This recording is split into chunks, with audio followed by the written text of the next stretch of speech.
Okay.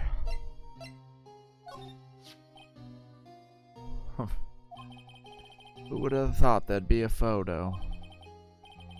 Edgeworth, did you shoot him?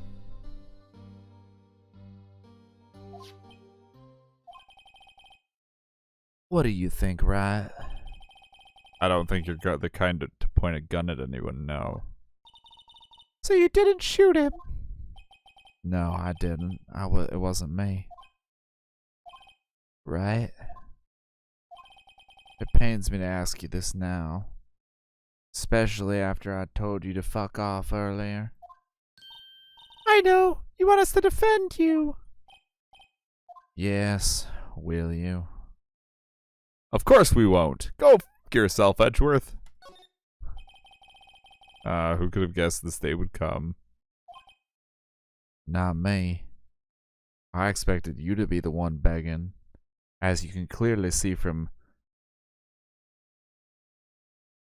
No, wait. No, Tundra's title says that I'm the sub, not you. So maybe me begging for you was something we all should have seen coming. But, oh well. This is my chance to finally pay you back. Pay him back? Pay me back? For what? I don't remember ever doing anything for you. Never mind, I guess you don't really need to know. Huh. My letter of request. Please give it to Detective Gumshoe. Document proving Edgeworth's request for an attorney. That's fun.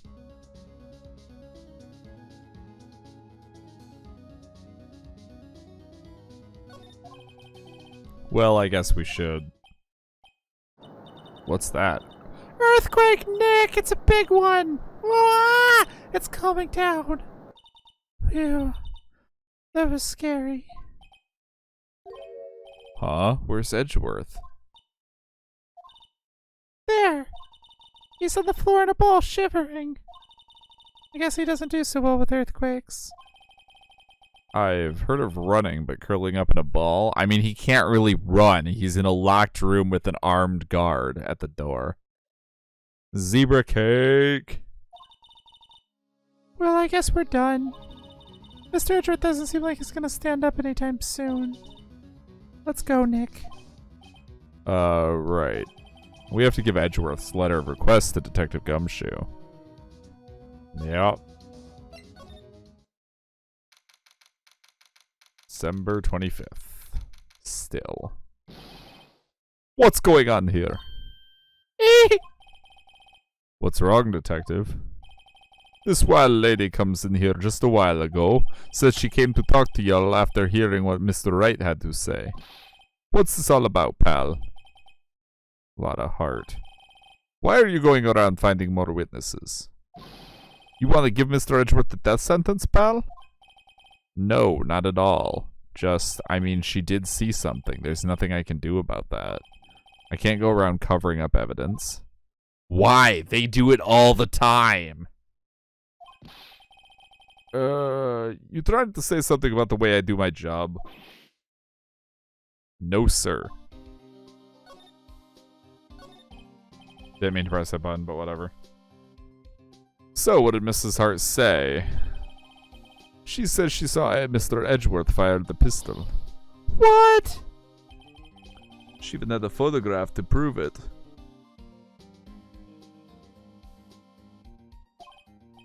Right, I saw it too. But you really can't tell from the photo who it is shooting. That's why she said she's going to enlarge the photo. She said it'll drop the quality a mite, but should let us see who's who. She can do that?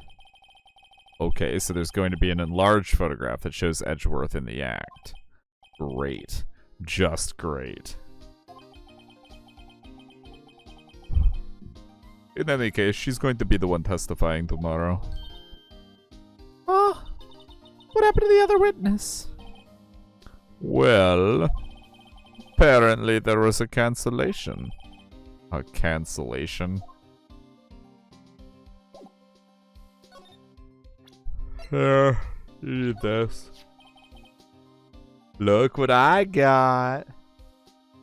It's a love letter. Hey, you did it, pal. You finally nabbed Edgeworth. Now that he's not on the market anymore, I can go cry myself to sleep every night for the rest of my days. Glad I waited till the last minute to file those papers. I'll rip them up and start new ones for you. Thanks, detective. Well, see you in court tomorrow then. Good luck, pal. Hey, you guys feel that earthquake a little while back?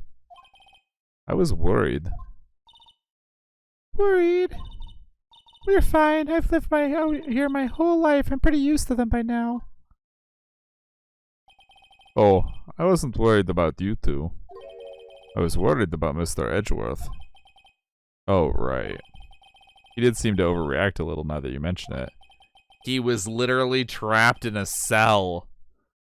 Yeah, well, I'm not surprised. It was a pretty big quake. I'm going to go check on them. You two go eat and get your rest for tomorrow's trial. Later.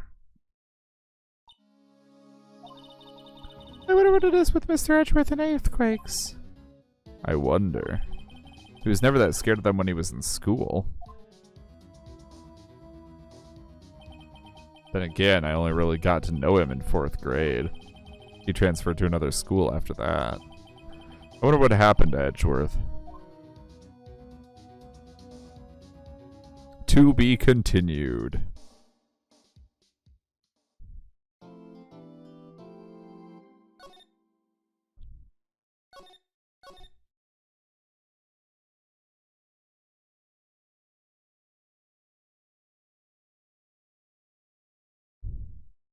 I noticed, and I'm irritated, but that probably just means that those things didn't matter, which is good. December 26th, Boxing Day, 9:44 a.m. District Court, Defendant Lobby, number 2. Karma. That's right, Manfred von Karma. He's the best prosecutor there is. He hasn't lost a case in his 40-year career.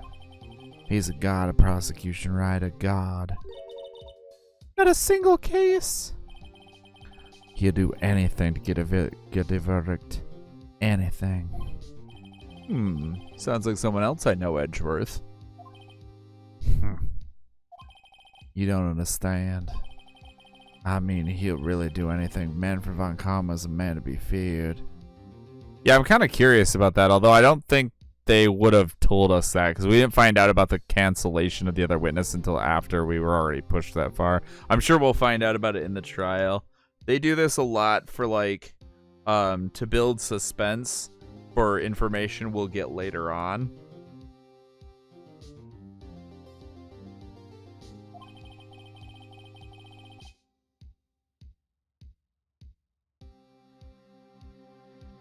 That's quite a claim coming from someone who forges evidence. Encaged. Yeah, I would go with, like, imprisoned. That's probably your best bet.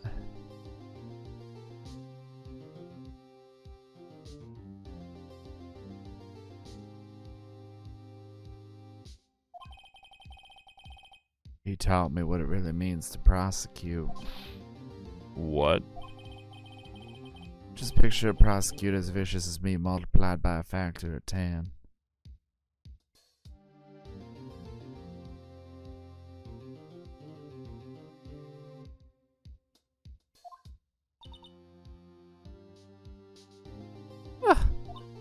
So was he your teacher then, Mr. Edgeworth?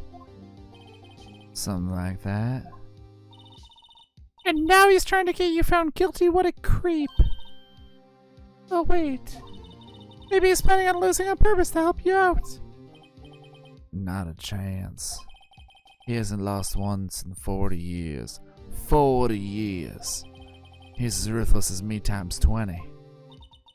That's pretty ruthless. Like I said, he's a god among prosecutors.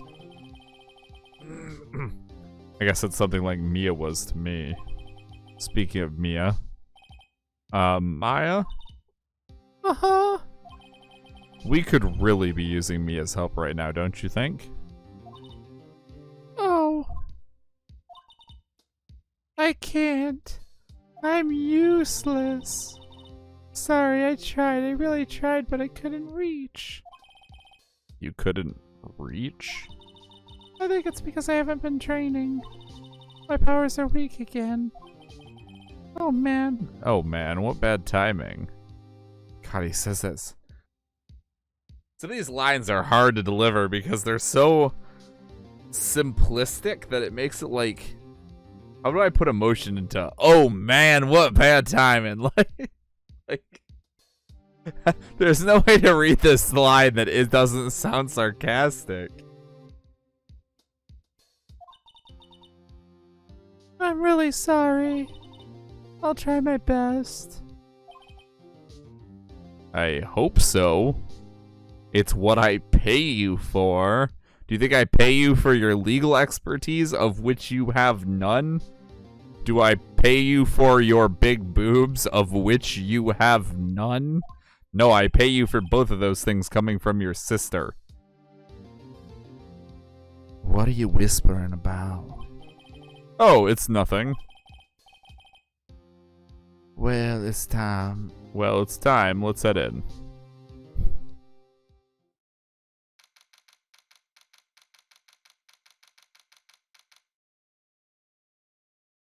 December 26th, 10 a.m., District Court, courtroom number 3. Court is now in session for the trial of Mr. Miles Edgeworth. The defense is ready, Your Honor.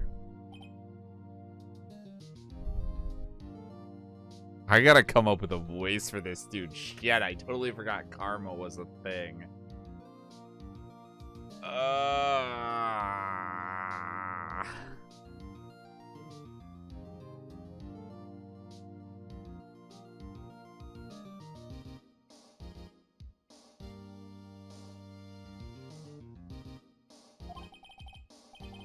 Mr. Von Karma, is the prosecution ready?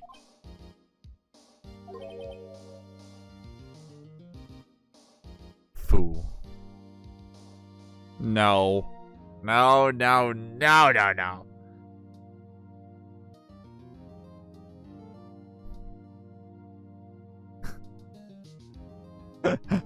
Just because his first line is just fool, I'm tempted to either voice him one like Mr. T, or two, try and voice him like Excalibur from what is that show? Soul Reaper?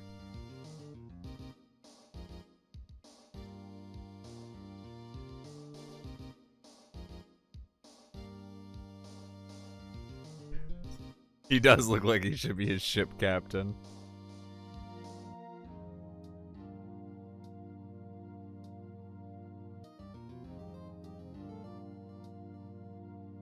To his heart desires.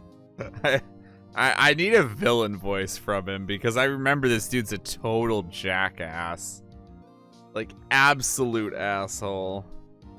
If you thought D Vasquez in the last one was an asshole, it's like her, but like double.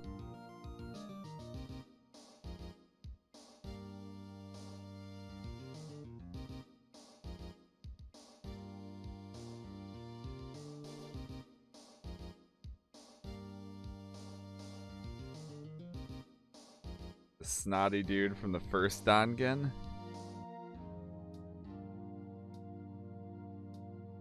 Are you talking... You talking Taka?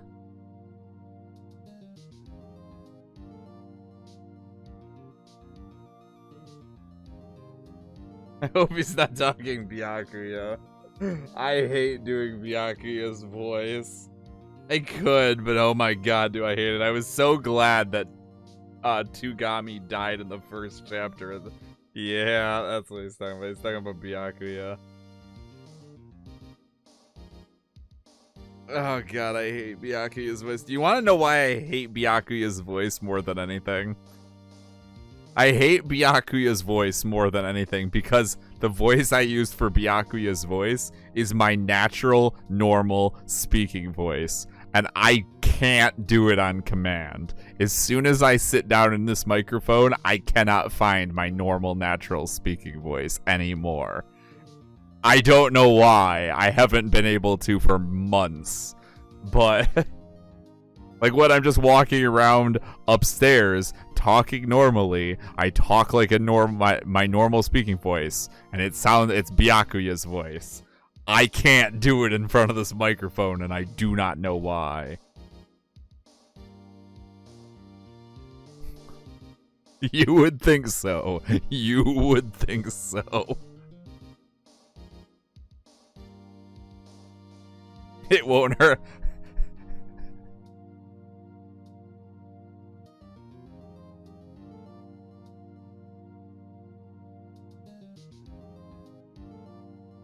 You're right, it won't hurt, would not hurt my throat.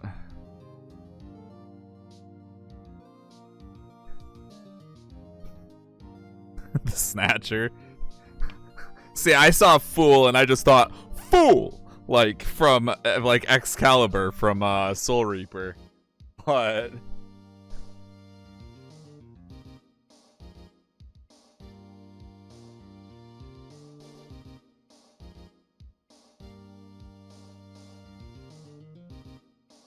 Okay,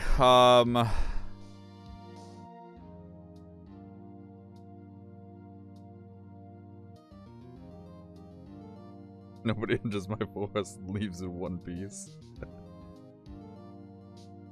I have never played A Hat in Time. I've watched a couple of friends play it through, but I have never watched it myself. Oh, so you're saying your natural speaking voice sounds like a villain. I wish my natural speaking voice sounded as much like a villain as several of my other voices do.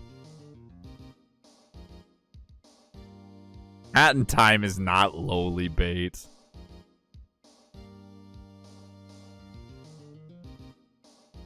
Yeah, I've never played it. I want to play it. It looks amazing. And watching my friends play it, it looks so freaking good. But I've never played it myself. By the way, welcome to the stream, James. James Games. I like that.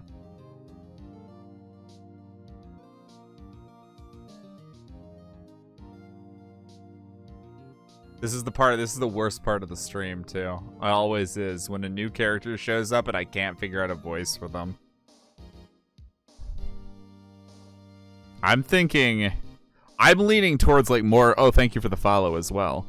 I'm leaning towards like a Scar voice for this dude, like more like Scar from Lion King. That's kind of what I'm leaning towards. I have no idea who Cobra Commander is.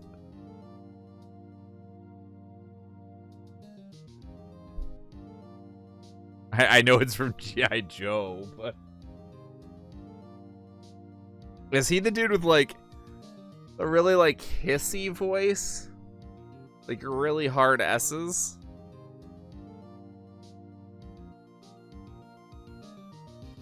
Objection. Yes, that will come.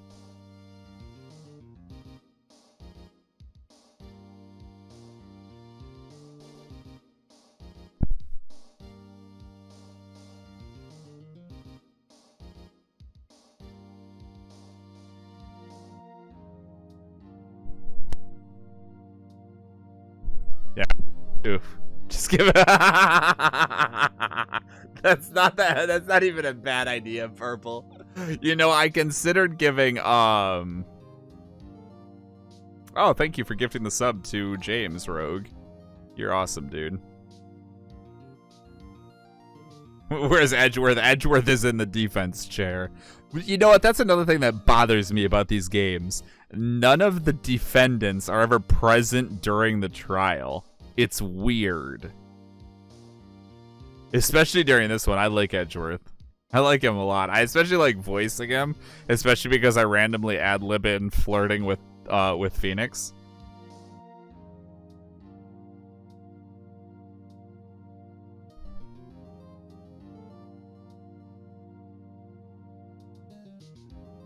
I think we're gonna lean towards.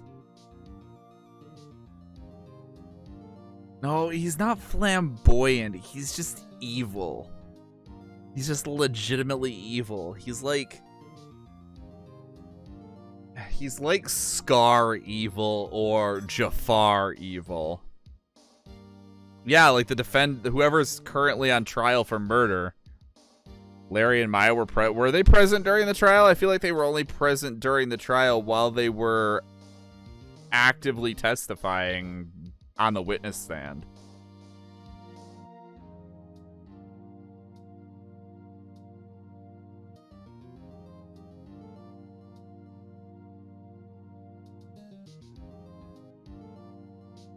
But you might be right.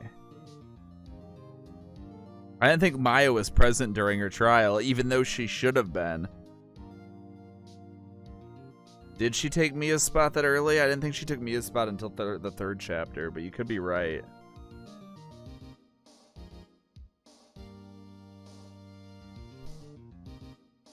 All right, let's figure this voice out. I'm thinking like fool. Something along those lines. You seriously think that I would stand here were I not completely prepared? Yeah, I feel like they stay in jail during their trials. That's what's weird. But then they're there, like they're at the courtroom because they show up. We always discuss with them afterwards. Like even in the like recesses, we talk to them in the waiting room. That's what's really weird. Right, my apologies. He's even got the judge scared. Very well, your opening statement, please. Decisive evidence. A decisive witness. What else could possibly be required? Nothing, of course. That should be fine. The prosecution may call its first witness. Judge always looks like he's high. What's with this guy? Is he royalty or something? How am I supposed to fight against this? I call the detective in charge of this case, Detective Dick Gumshoe. Okay, Gumshoe's first. Let's see how this goes.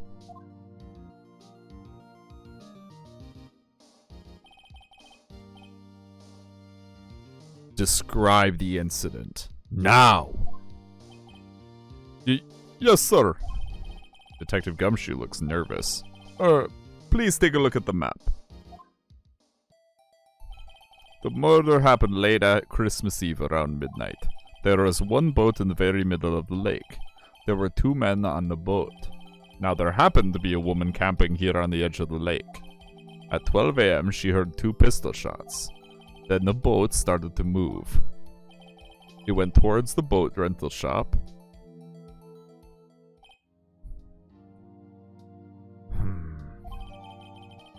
Okay, we got an overhead map.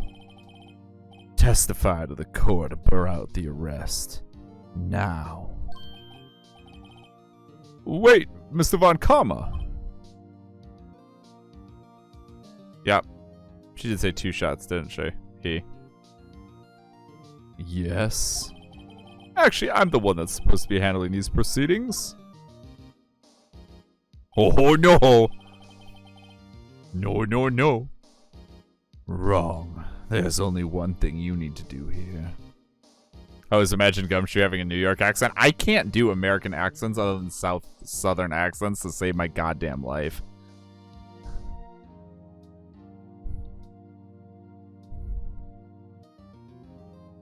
They got shot once and she gave him one photo. I know, right? That's what's throwing thing. That's gonna be the first interesting thing. We're gonna have to argue with her about it. You will slam down your gavel and say the word guilty. That is your role. Yes, of course. You're quite right. No, he's not. The arrest of Edgeworth. A man called into the station around 30 minutes after midnight. We headed to the scene of the crime as fast as we could. That's where we found Mr. Edgeworth. Now, I didn't suspect him of anything at all, but the next morning a body was found in the lake. Why is the judge always such a pushover? Because he's Santa. So we had to arrest Mr. Edgeworth.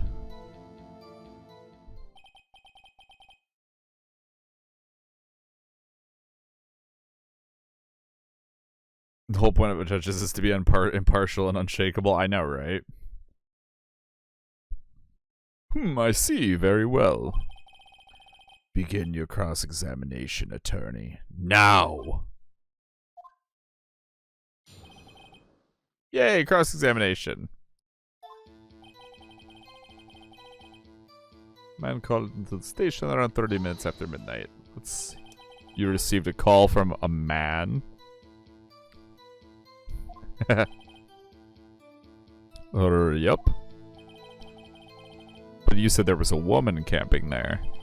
She was the one who heard the 2 gunshots, right? Objection. That man and that woman and the man who called in to the report are 2 different people, obviously. Different people? There were 2 witnesses. Their testimonies were quite similar, however. Today I've summoned the woman who was camping. The woman who was camping, lot of heart. What happened next, detective? We headed to the scene of the crime as fast as we could. How long did it take you? How long was it between receiving the report and your arrival at the lake? Well, I'd say it was about 3 minutes. That's pretty fast. Our motto for the month is get there quick. Detective, you will refrain from casually revealing department secrets. Yes, sir. Sorry, sir. I look forward to next year's salary review. So much to look forward to these days. This is no time for dejected daydreaming. Continue. Yes, sir.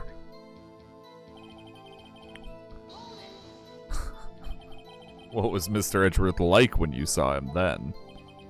Well, from what I saw, he looked pretty relaxed. Not like a murderer at all, really.